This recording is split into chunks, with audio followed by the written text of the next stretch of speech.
I'm Matt Miller. I'm Hannah Elliott, and this is Hot Pursuit.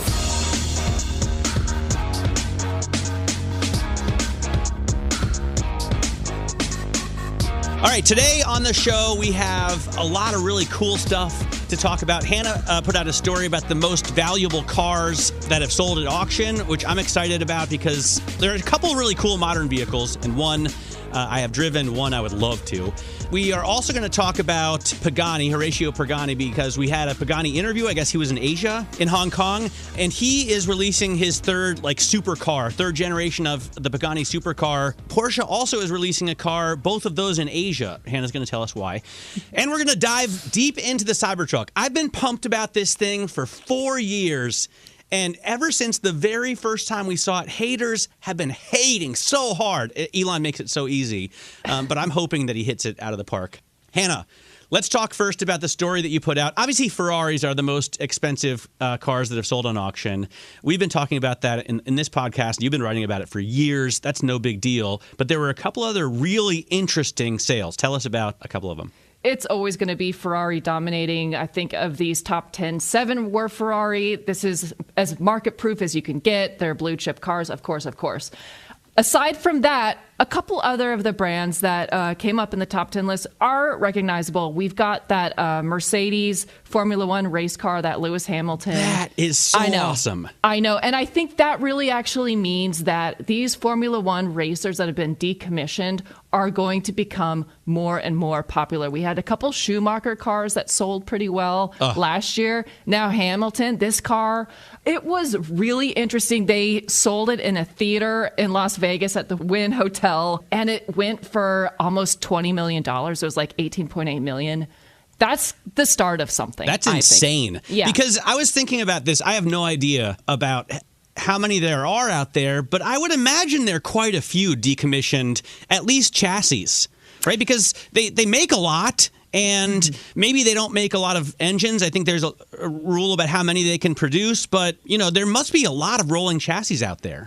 There really are, and there are even race series where guys will buy the older Formula cars and then race them. What made this particular car really special, though, is that it's the only modern Formula One Mercedes that isn't owned by Mercedes, by Lewis Hamilton, or by Total Wolff. So basically, this was the only one that was offered to the public that wasn't sort of owned by the Mercedes racing team conglomerate between Toto and Hamilton.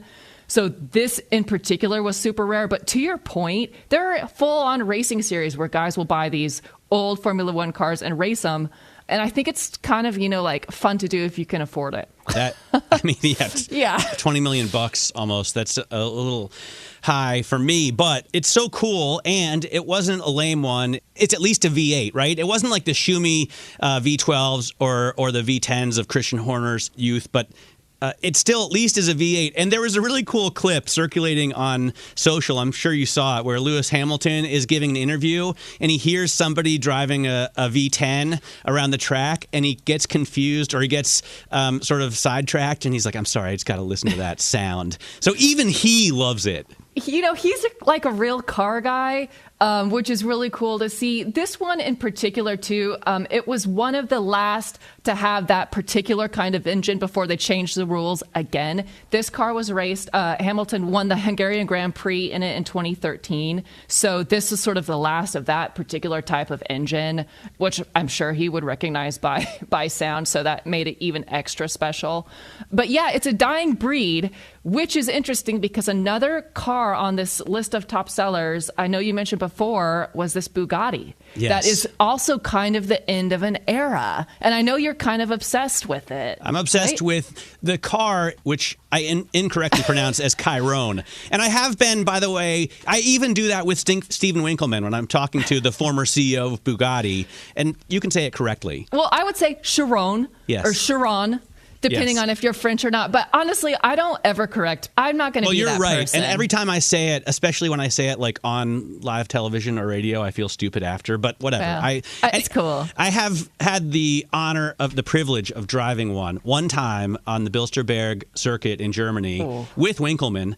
And that's very cool. It was so much fun. And we also drove it around, just around the B roads in the area. I mean, 16 cylinders, 4 turbochargers. And the coolest thing for me about the Chiron is when I first saw it, I thought it was absolutely fugly. Like, I didn't like it at all many years ago. And I have come to love it over time. And then driving it was just kind of the cherry on top. You've driven one, I imagine. Yeah, I have. I've driven a Chiron and I've driven a Veyron.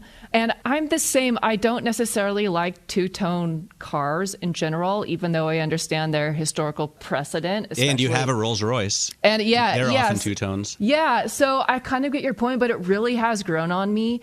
And I'm totally with you. You know, we're very lucky we get to drive a bunch of really cool things. But when you get into a Bugatti, it's on another level. And even for some of us who can be a bit blasé about things because this is our job, even getting into the Bugatti, though, and driving it, it does feel like it's on a whole other planet, just in terms of speed, performance. The sound, to me, is like a jet behind. I love it. It's so cool. It is the end of a dying breed. Bugatti has said they're going to, well, actually, I don't know if they've said this officially, but they will be bringing out a hybrid next year. Okay, we'll put it that way. It's been reported by us. People familiar say. Yes, people familiar with the matter say the 16-cylinder car is really the end of an era at Bugatti, and I know that people are thinking about that when they buy these and they pay top dollar for these at so wait, auction. let's talk about that. By the way, of your list, you said there's 7 Ferraris. Yes. 8 of them were classic cars, old. I don't know what that means, 25 years or older. Yeah. Yeah. And the only modern ones that I referenced were Hamilton's 2013 F1 car and the Chiron, which initially went for last year for like $3 million, and now it's sold for 11. Yes. A year later, which is crazy. Yes. It's wild. I guess it's because they just don't make very money, and they're going to go to, as you said, a hybrid powertrain. Yeah, when they announced this car, they said they were going to make 500 of them, which they had already sold out 200 by the time they even made one. So I don't, it's like a special edition. It's the final edition or whatever. Yes. Yeah. This one was totally unique. It had like a special paint job and special woven leather on the inside. It really was a singular car. And, I just know that to see that kind of price jump in a year is wild. And I mean, bottom line, things are worth what people pay for them. I mean, that it's just like art. It's like a painting on a wall is going to be worth whatever someone pays for it. Period. And I would much rather have a Bugatti than a painting on a wall. I've never understood why people would pay more for a painting, even if it's really good, right? Yeah. Which a lot of them aren't that great, I feel like. But I'd rather have something you can drive. Yeah, me too. I mean, it's interesting because going back to the Formula cars, if you talk to the guys at the auctions, the people at RM, they say these cars are being bought as if they are a painting by Picasso. These are being bought as art pieces or objects of art, and not cars. And I'm not convinced how much driving will be done in them, unfortunately, because it is sort of skewing over to this idea that these are pieces of artwork. You had a guy, by the way, who's bought multiple, right? Quoted in your story, I think it was the Barrett Jackson dude. Craig Jackson. Yeah, this is the guy who runs Barrett Jackson Auctions, which is interesting. And I said to him, wait, Barrett Jackson's known for muscle cars, American cars, Americana, why are you buying these really high-end French sports cars? And he said, hey, I know a good deal when I see it. This is the end of the line. He loves driving, and he does drive them, which is really cool. He loves driving them, and he knows that the values are going to go way up. He owns a couple Bugattis, and he said he's always looking for another one. That's just crazy. I know. He's smart. By the way, what do we know about the powertrain? You said hybrid, so it's not just electric. And Rolls-Royce, I think someone broke the news that they have a less than 300-mile range on the Spectre over the last couple of days, which is their all-electric car that's coming. That's lame. And it would be so much cooler if it were a hybrid, especially with the Rolls, if it were the 6.5-liter V12. But what do we know about the Chiron's powertrain, the hybrid? What I've been told from sources close to the matter is that there was a preview in Berlin recently about this new vehicle, which is a completely new vehicle. It's not a next generation. It's a completely new vehicle. And apparently the hybrid capabilities are on another level. It's not pure electric, but, close to the equivalent of 2,000 horsepower, all combined. Now, this is not confirmed by the company. This is what I've been told by somebody who was there. And of course, I've asked Bugatti, to confirm that, and they are keeping their cards close to their chest until next year. But I mean, this plays right into your hand, Matt. I know you're a fan of hybrids. And I'm a fan of hybrids, and I'm happy when, people start buying the last gen of a gas car. Yes. Because I bought that in my Challenger, and we have the Camaro. I think this year is the last, or next year is the last year for the Camaro. There's a bunch of these cars now where you're going to see the last gas model soon. Yeah, and I think Barry does that too. I mean, it's not wrong to be thinking like that. The range thing continues to be an issue. I mean, you mentioned Rolls-Royce and the Spectre, which is unfortunate, but also Audi's SUVs get less than 300 miles. It's not just Rolls-Royce. It's not just the big expensive ones. It's even Audi, which those are expensive too, but only GM seems to have cracked the nut, and the way they did it. By the way, when we talk about the Cybertruck, we'll touch on this, but because GM, the electric Cadillac Escalade, or the Hummer, or even the Silverado, these things are like 9,000 or 10,000 pounds. If they even will tell you the weight. Right. Half the time I ask them and they say they don't want to tell me, or they quote unquote don't know, and then I just start throwing out numbers and see how they react. 10,000. And, if they give me a wink, then I kind of know, okay, we're in the ballpark. It's weird that no one seems, even the TFL guys are like, I think somewhere over 9,000, and they are like diehard. They must have a GMC Hummer. By the way, I will say a Camaro went at the Barrett-Jackson auction for over $1 million. So muscle cars, I mean, obviously the Cudas have been up there. There are some muscle cars that are going for that much. Yeah, and I did ask Craig, hey, is there any chance that any of these American cars, muscle cars, might at some point break into the top 10, top 15 list of sales for the year? And he mentioned, possibly some of the Shelbys could eventually, it hasn't happened yet, but their prices are certainly on the rise. Nice. Let's talk about prices that start out very high. Horatio Pagani. And I don't know too much about him, but I've been to Bologna a bunch to visit people at Ducati. So I always go by, Lamborghini. And then since I'm there, I just drive to Modena and I go to the Pagani factory. It's such a cool tour. I recommend anybody who's in the Motor Valley do it. I've done it like 3 times now. And he's such a cool guy with a cool past because he started, I think, working at Lambo. And he was like, we should get our own machine for making carbon fiber. And they were like, no, that's too expensive. And then he bought it himself and just brought it to work. Yeah, that's very legit. He was on Bloomberg. I guess you didn't do the interview. No, unfortunately. I only watch your interviews, Matt. I see. So he was on Bloomberg. Thank you very much. I watch everyone else's. But nice. With his son, I think, because his English isn't so great. Yeah. So his son... It's a challenge.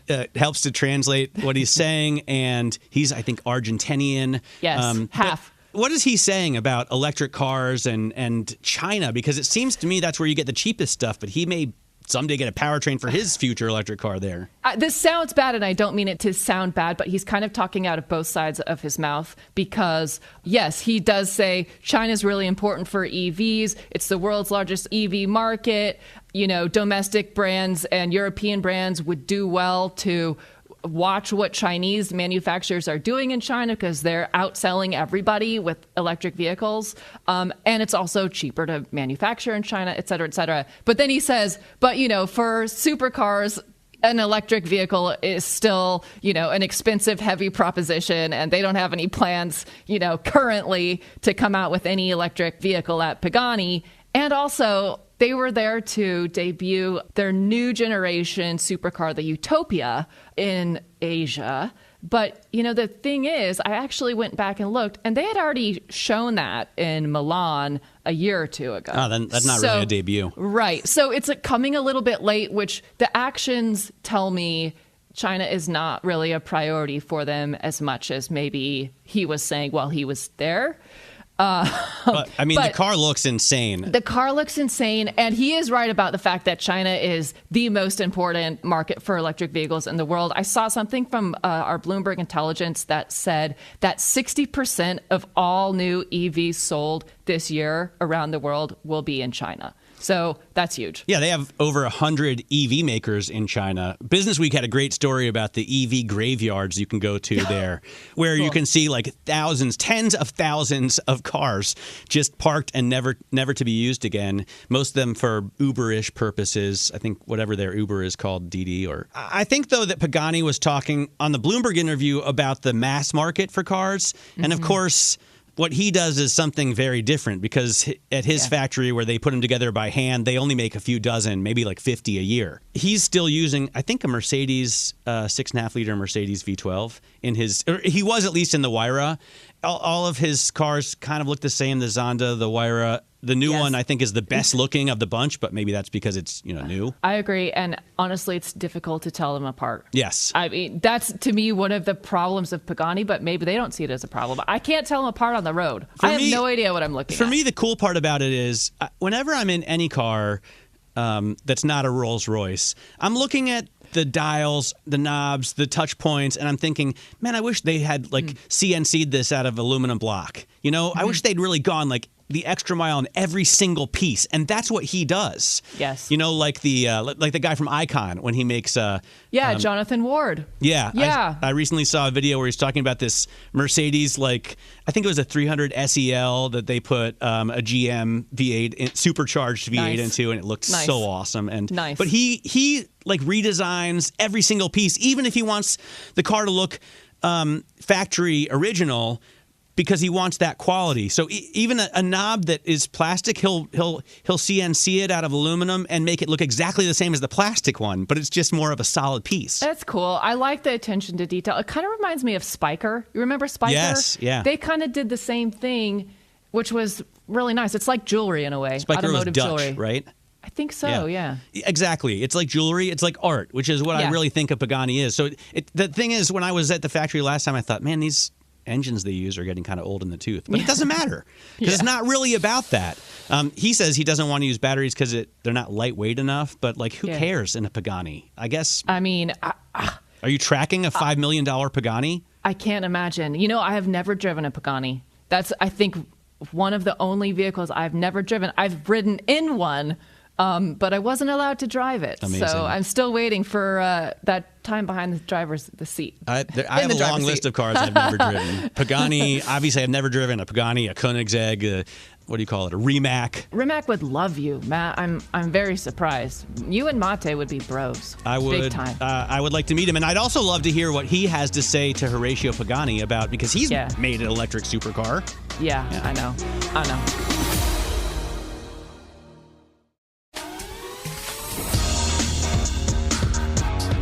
All right, let's talk about something that's going to be, I think, a lot cheaper. And actually, by the time the podcast comes out, I think it'll be official, because we're recording this on a Wednesday.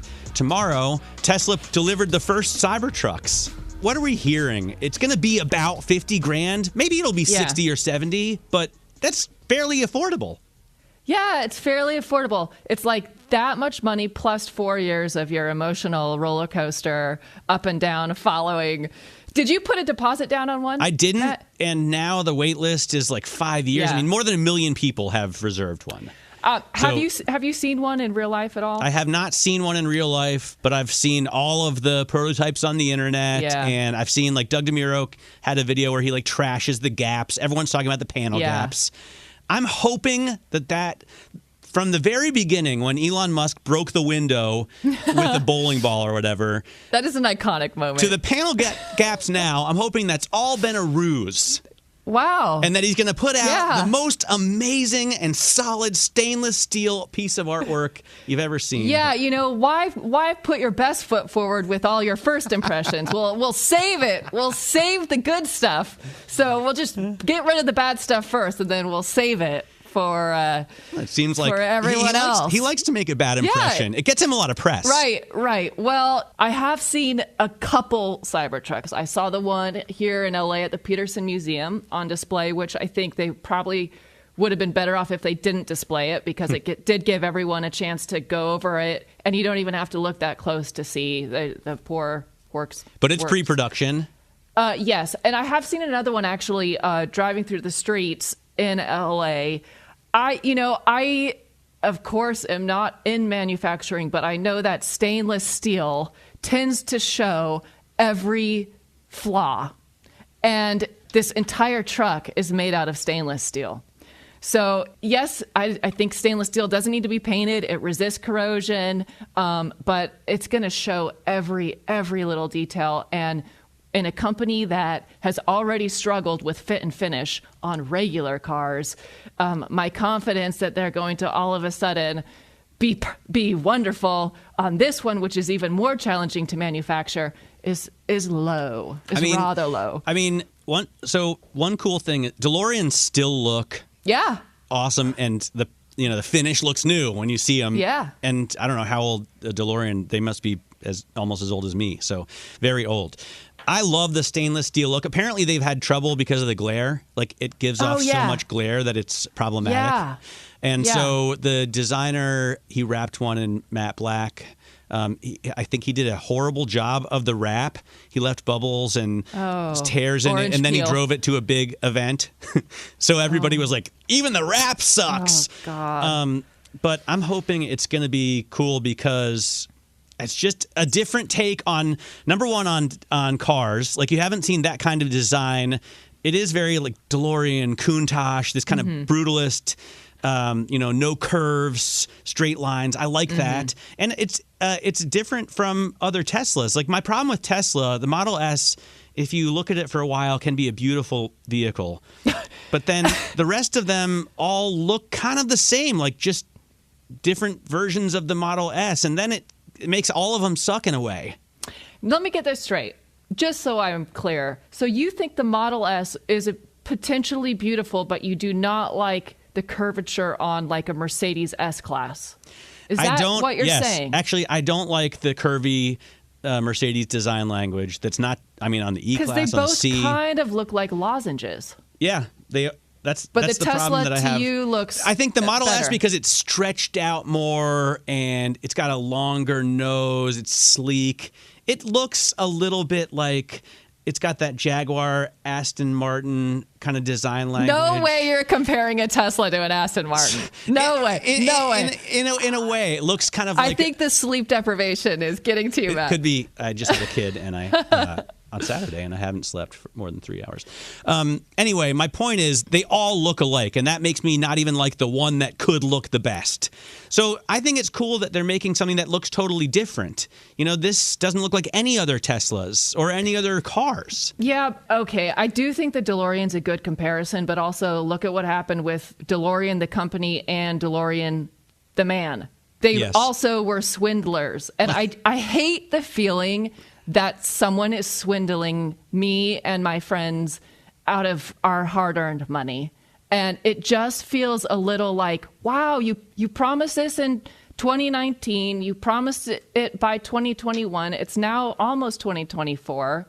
The examples we've seen look like trash cans. I just feel like, how dumb do you think we are? I mean, come on. Fair point. Well, it'll be interesting. The production nightmare is, I think, a huge part of the story right now. He's got 1 million pre-orders or reservations, but those will probably cancel, a lot of them, as they realize it's going to be years before they get it. You know what I'm going to buy you for Christmas? I just had a great idea. Cybertruck reservation? No. There's a Cybertruck can opener for $50 on the Tesla website. I saw that. Did you? Yeah, and a couple beers. They have cyber beer. The beer stein, for the truck lover in your life. I don't know if it'll be interesting to see if the Cybertruck is for the truck lover in your life, because what can you really do with it? Apparently, it has a pretty big bed. You can fit like a 4x8 sheet of plywood in there if you have the tailgate down, and it has a tiny little frunk, but it can tow 11,000 pounds, I think I've heard. And it's going to be light. It's going to be less than 7,000 pounds, according to an insider who leaked the details like last week. And 7,000 pounds is very heavy compared to other cars. But I was saying earlier, compared to a Hummer or the Chevy Silverado electric version or the Escalade. It's much lighter. Your voice kind of went up on the end there, like, yeah, it's much later. Maybe there's a bonus. Yeah, maybe. I think it's probably not going to have nearly as much range as those. But actually, the best thing about Tesla compared to all of the competitors is that it has better range. We talk about the Audi, that have horrible range. The Rolls-Royce is going to have less than 300. I shouldn't say horrible. Sorry, Audi. But they have low range, and these Teslas have had a lot of range for a long time. And I do think that the Cybertruck, if I'm remembering this right, will be Tesla's first high-voltage vehicle, which does give the benefit of faster charging. Now, obviously, Porsche and Hyundai have already done that, but for Tesla, it's a big thing. I do think it's a bad sign that Ford is walking back targets for their electric truck. And when Ford has the best-selling truck in the and they're walking back targets for their electric truck, again, I don't know if a lot of truck owners are looking to buy an electric Tesla truck. You know better than me. No, I don't think so. It's not like people are going to switch over from an F-150. It's hard enough to upsell them on the Lightning.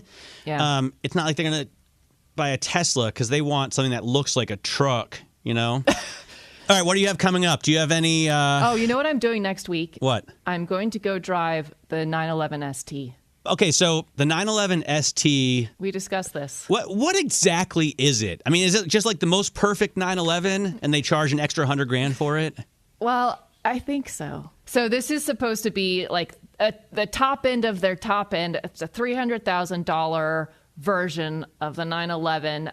It's not the most powerful. It's not the fastest, but it's a special car with a special livery that sort of harkens back to these old 911S's and 911Ts that were raced in the 60s. And the ST was not a factory car, but you could kind of spec your car to be what people would sort of colloquially call an ST. So this particular car is celebrating the STs from the 60s that were really fast and that people raced.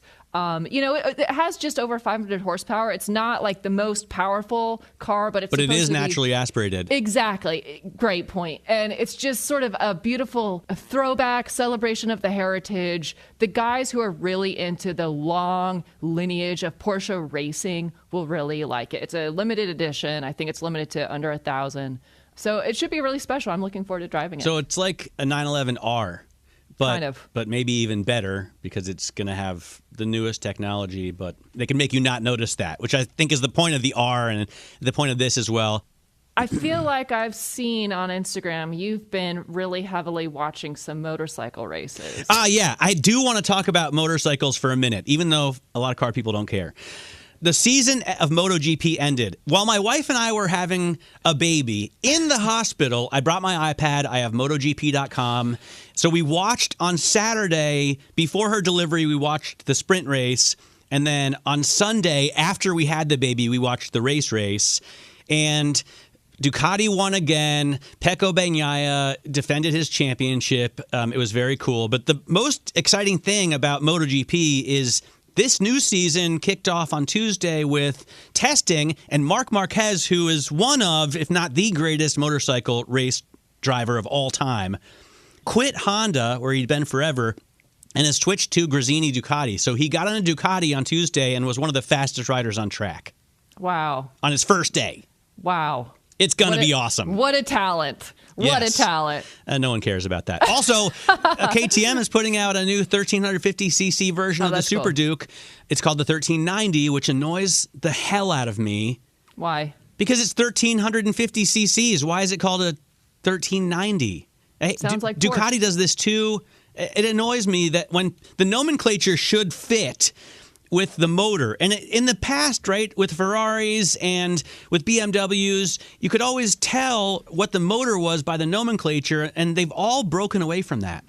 It would be nice if they would help us remember what we're talking about. Just make it easy on us. If, to your point, it's exactly right. Just say what the engine is and the name or whatever so I can remember it easier. All right. Well, I'm excited about those things, but really looking forward to your 911 test drive. I'll be watching your Instagram account, Hannah.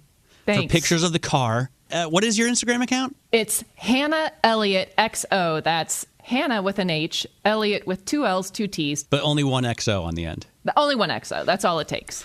All right, mine is Matt Miller, 1973, across every kind of social media platform, but I barely pay attention because I'm a dad and I'm usually changing diapers or just hanging out in the garage trying to escape from my fatherly duties.